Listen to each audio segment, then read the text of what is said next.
Okay, so if you are chasing history, the wrong side of history, as one of the worst teams in baseball history, baseball's been around for a really long time. That's what the White Sox are doing right now, okay? We'll see what their loss total ends up being. And they not tried, but they did a couple things in the offseason this year, right? They signed a few guys that they were able to flip. Well, apparently they're not going to really be into that too much. So here's the quote from Chris Getz, their general manager, the other day. We're not going to be working heavily in free agency. We've got guys on the field right now who need to improve their game. So if you're a fan, or if you're someone like me and you're just trying to read between the lines, you're like, so, okay, I get it. You weren't going to sign Corbin Burns or Juan Soto this offseason. They'd have never signed a player for $100 million or more anyway. But JJ, how do you get out of this in timely fashion? So, okay, I just want to break that quote down a little bit. I don't understand it. And I guess the reason I don't understand it, I'm just kind of thinking of it almost from a media critic standpoint first, which is the last thing I want to tell White Sox fans right now is, hey, good news, guys. This lineup you're looking at, we're expecting it to get better because this lineup is, when I say historically bad, this lineup is averaging 3.1 runs per game. That is the worst in a full 162 game season in the DH era. There's no team worse in the last 50 plus years. And if you look at this lineup, there's not like you say, oh, okay, but this is, I looked at it from a war perspective. There are two lineups that were worse than this in the last 50 years 79 A's, 77 Braves. But the 79 A's, that's a 20-year-old Ricky Henderson. That's a 24-year-old Dwayne Murphy who's on his way to, his gold glove center fielder. Tony Armas, 25-year-olds in the outfield. You have promise there. You look at that 77 Braves team, it's got Gary Matthews, it's got Dale Murphy. Those were two of the youngest, those teams were two of the youngest lineups in baseball. They were second youngest in each of those years. That was a hope for promise for the future. This is a White Sox lineup that is dead average as far as lineup age. You say, okay, well, what are the young stars? There are only four players under the age of 25 who've gotten at bats for this team. And none of them are like, okay, that's a cornerstone guy going forward. This is not a team that you can say, oh, no, we're going to build from within. The pitching side, they've done some good things. They got Eric Fedde before they shipped him, out in a trade. Garrett Crochet's had a good year. There's some things there to be hopeful about. There are some pitching prospects on the way. But if this is a team that says, hey, we're going to build from within on the lineup side, we only have three players in their top 10 who are position player prospects. Colson Montgomery, we got Edgar Cuero's a catcher who's not far away, and you got Brian Ramos.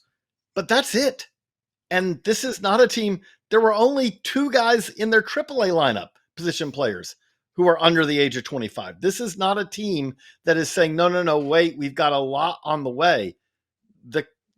They don't have as much on the way as the teams in their own division who have better younger hitters than they do at the big league level and at the minor league level.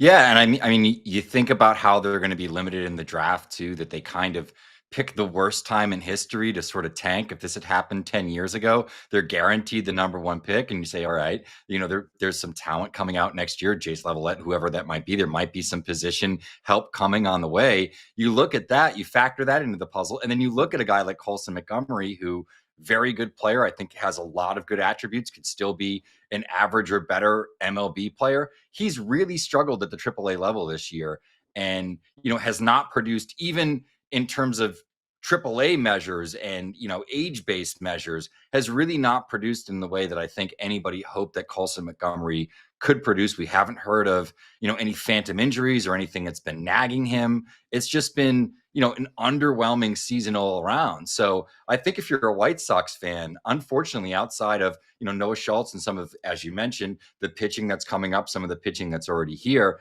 there doesn't really seem to be a whole lot of relief in sight. And then when you hear from, those in the brass and the organization saying, no, we're not going to commit to making this team any better next year, it's a really scary proposition, and one where I don't know who the savior is going to be. I don't think that there is a Christian Campbell or a young Ellie De La Cruz or someone along those lines that's floating around in the lower minors of this organization at present. Whew. Anything good? Anything positive about what we're seeing here right now? Any signs of life? I've got one. I've got one. Okay, Want to hear it? sure. Go They're for it. in my mind, JJ, the division that it is easiest to make up ground in quickly. Look at the Royals from last year, spending just some money, and then all of a sudden, and I know they have Bobby Witt and there's other pieces there, I get it, but spending some money and then suddenly becoming a playoff team. The AL Central is kind of looked at as the weakest spot, right? The weakest link in Major League Baseball if you're looking from a year to year basis. So maybe the rebuild only takes 5 years instead of 10 if they were in the AL East. Okay, the counter argument on that is that the Oh. every other team in the AL Central is still, as we talk right here in mid-September, has a shot at the playoffs. Every other Mm-hmm. one. So, like, if you look at it, the Tigers are better than the White Sox and they're younger than the White Sox. The Royals are better than the White Sox and they're younger than the the Guardians are better than the White Sox and they're younger than the White Sox. The Twins are about the same age, but they have better prospects. I would say overall their farm system's a little better and they have more young guys. You look at the rookie rotation that the Twins kind of have been taking their lumps with a little bit this year.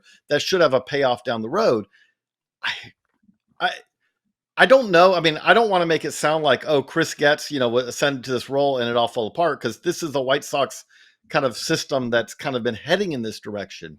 But I don't. I also think you on the pitching side, if I was going to try to find a positive on the pitching side, if you told me that there are the makings of a solid rotation and bullpen here, I can see that. I could buy that. It's going to take its lumps. It's going to take some time, but I do think that that's possible. If you say on the position player side, oh, no, we're going to build from within on the position player side, you're going to have to trade some of this pitching to improve the position player side, because I cannot map out for you. Maybe you can, Jeff, but I can't map out a lineup that of homegrown players. And I say, okay, this is Yeah. the team that can win in 25, 26, or 27. Yeah, I don't think you can. And I think that the only way they're going to make big gains is if there's, catastrophic changes on the player development side, particularly when it comes to hitting. Because they've brought in talented players over the last 10 years. They've had top 10 picks. They've brought in Andrew Vaughn. They brought in Nick Madrigal. A lot of these guys just simply haven't worked out. We haven't seen hitters go to Chicago and improve. And it's not like it's some fortress or some canyon of a park. They're not playing in the polar grounds. They're not playing in San Francisco. It's not a park that's going to sap power or sap offensive production. We should be seeing more from where they've selected, and just the amount of young players they've brought in. Even we can go back as far as the Chris Sale trade. We've really never seen the returns on a Yoan Moncada. And I think this is the kind of organization, as we start to see some of these players matriculate to other organizations, as we have with Eloy Jimenez, we're going to start to see them probably improve and start to maybe blossom into maybe not the players we thought they were going to be, but at least better versions of what we saw with the White Sox. And I think that's a really scary proposition. And then one last thing on the Central, I actually would argue that it might be the most improving division in the game right now. You look at the Guardians, it's the best team or one of the best teams in baseball.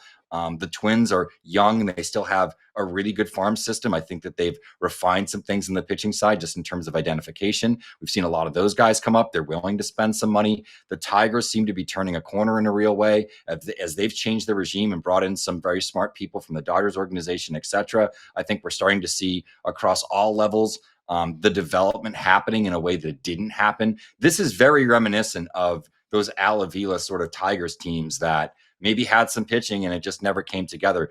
Unfortunately, you need the pitching to win, but I don't think that you can build around it because there's just from year to year injuries and all the other bumps and bruises that you're going to deal with as a pitcher. It's just tough to sort of bank on a couple of arms. It's really unfortunate where we're at right now with the White Sox, considering it's a major market team. And a fan base that I think, a few years ago kind of thought they were on the cusp of a potential run and it just never came to fruition. It's mismanagement, frankly. That's the other thing that's tough to kind of look at here when we talk about the position players, when we talk about the big league level. The other reality, the other kind of autopsy that has to be done is why did most of these position players, Eloy Jimenez was probably better as a White Sox, right when he came up to the big leagues than he was as he got more established in his big league career. Luis Roberts been injuries more than anything, but Yohan Moncada hasn't gotten any better. Andrew Vaughn hasn't gotten any better. Like, you have a lot of players who have come up. Nick Madrigal didn't get any better. You have a lot of players who came up to the big leagues, and it's a struggle to say that these players continue to get better. Normally, a player who's a competent player in the big leagues as a 22, 23-year-old is an even better player as a 24, 25, 26-year-old. We haven't seen that a lot with the White Sox lately.